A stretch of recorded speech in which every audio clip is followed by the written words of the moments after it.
the breakup of the United Kingdom.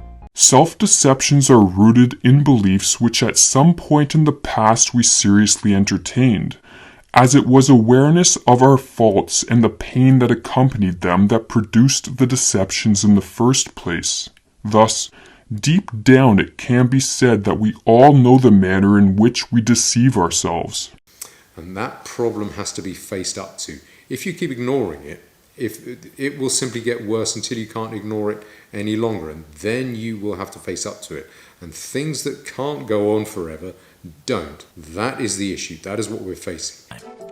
Recent examples include Russia's annexation of Ukraine's Crimean Peninsula in 2014, or Iraq's 1990 invasion of Kuwait. Countries can also decide to give up or delegate certain aspects of their sovereignty. For example, many European countries choose to be a part of the European Union, a group with many political and economic advantages. However, joining meant following European Union rules and allowing those rules to supersede national laws. Throughout centuries, sovereignty has provided a central organizing principle that is at the heart of modern international relations. And it is a blueprint of many global institutions, laws, and norms. Overall, the world has become more peaceful, more stable, and less deadly in the centuries since the establishment of sovereignty. Well, Europe is struggling to find the same level of unity over Russia. Since the beginning of the war, the bloc has failed to present a united front. No matter what they say, the threats from Moscow are growing. The latest one comes from a state broadcaster. It has issued this warning to the United Kingdom and Ireland: stop support to Ukraine or face a nuclear tsunami. That is the threat. Here's a report. Другой вариант – погрузить Британию в морскую пучину, российский подводный робот-беспилотник. It was a brazen threat from one of Russia's top propagandists. Last Sunday, a Russian state TV presenter issued a chilling warning. Нет никакого способа остановить этот подводный дрон. The threat came with a simulation. A missile would launch from a Russian submarine. The broadcaster claimed it would raise a nuclear tsunami.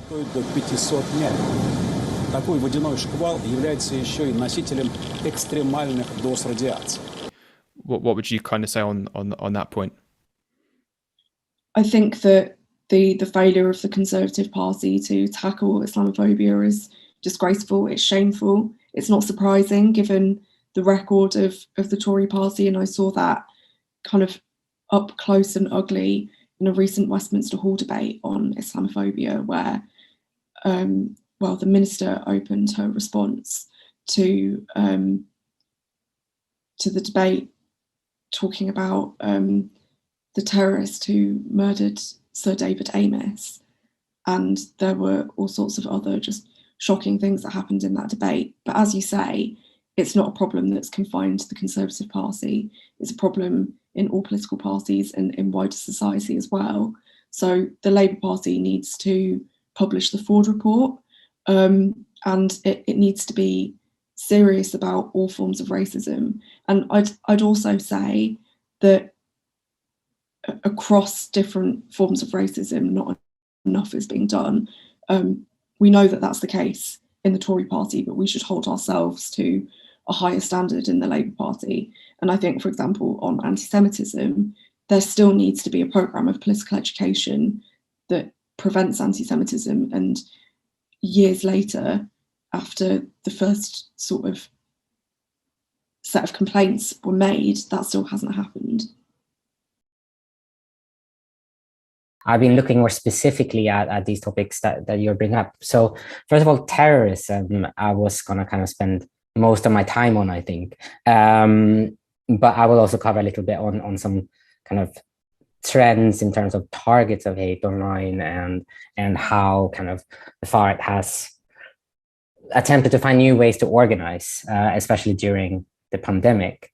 Kind of following on some of the things that Joe said. And first of all, it's on terrorism. Over the last, or far-right terrorism, or far-right violence and endorsement of violence by the far right.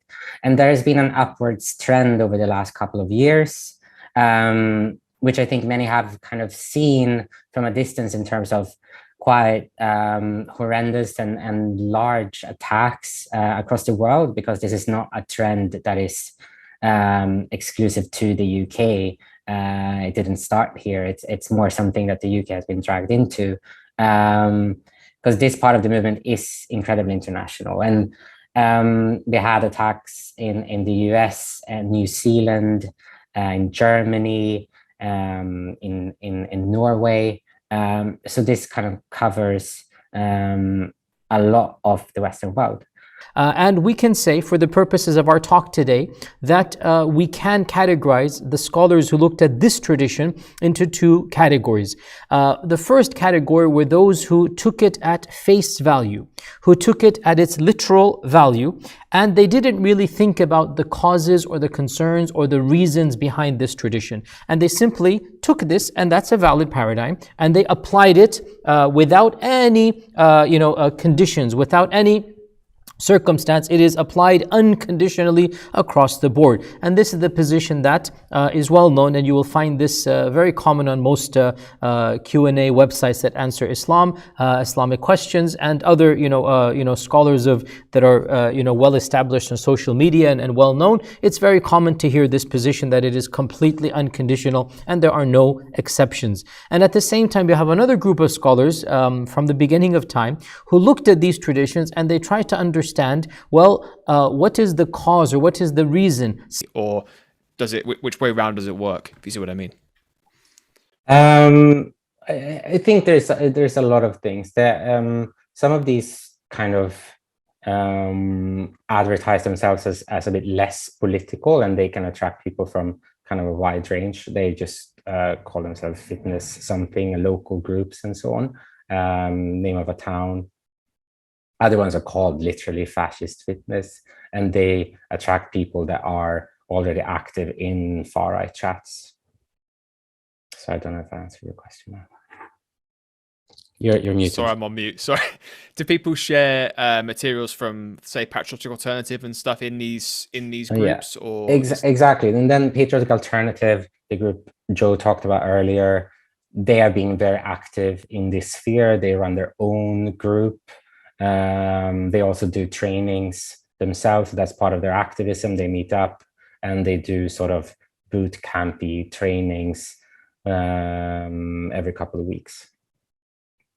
Great. So that's one of the important groups. But completely new groups have also sprung up, focusing explicitly on this. They kind of reject the politics and the activism and focus on the individual kind of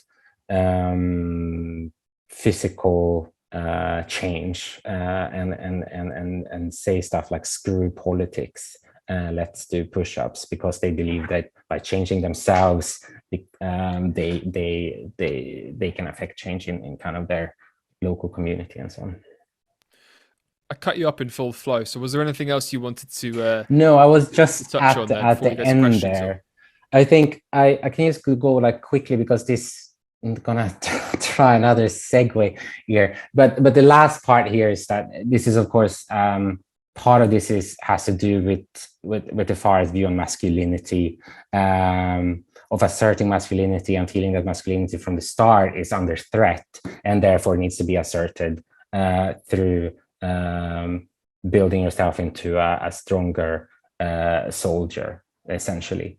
So to kind of counteract a feeling they among the far right that their masculinity is threatened. So masculinity here is really important. There's also a lot of kind of language of protecting their women and that sort of thing. So come back to extremely basic kind of fascist ideals. That the apparent meaning of these ahadith seems to be that the prohibition of these things is unconditional. That's the apparent meaning. He says that. It's very clear. And that unconditional understanding is what Ibn Mas'ud himself derived from this. So he admits there is an opinion out there, and that opinion is that there are no circumstances where this is allowed. And that's Ibn Mas'ud's view. Excellent. Then he goes, and it is also possible to interpret this hadith in one of three ways. Okay? There's another opinion as well. Now that sounds very cozy, doesn't it? And that problem has to be faced up to. If you keep ignoring it, it will simply get worse until you can't ignore it any longer, and then you will have to face up to it. And things that can't go on forever don't. So that is the problem. That is the issue. That is what we're facing. It's with us 24 hours a day. It's all within a certain framework.